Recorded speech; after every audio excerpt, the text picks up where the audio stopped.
All right, so let's move from brain anatomy to some brain physiology in terms of memory. Memory is the storage and retrieval of information, and there's two main types of memory. There's short-term memory, which is also called working memory. This is fleeting memory of events that continually happen, and short-term memory typically lasts seconds to hours. It's limited to 7 or 8 pieces of information, and if it's not transferred to long-term memory, it will be lost. It does not stay within the brain. Long-term memory lasts forever. Once you have transferred something to long-term memory, it is there permanently. And there's limitless capacity to long-term memory.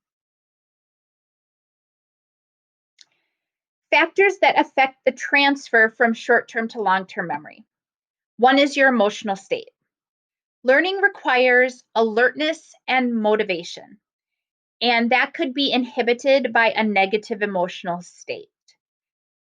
Emotions and memories both activate the limbic system, and memories are often mood dependent.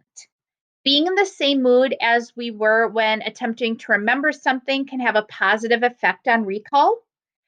And opposite wise, traumatic emotions can cause memory repression. So, repression would be when the conscious mind is preventing the recall from happening.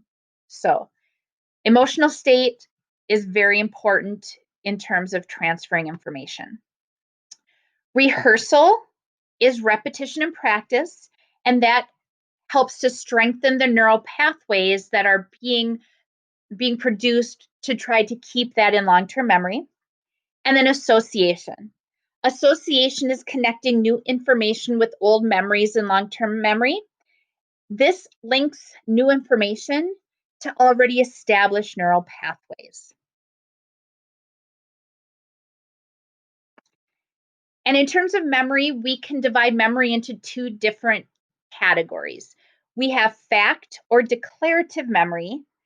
That would be learning factual information.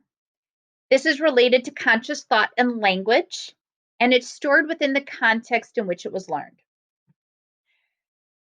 Otherwise, we have procedural or implicit memory, which is some conscious skill information involving motor activity.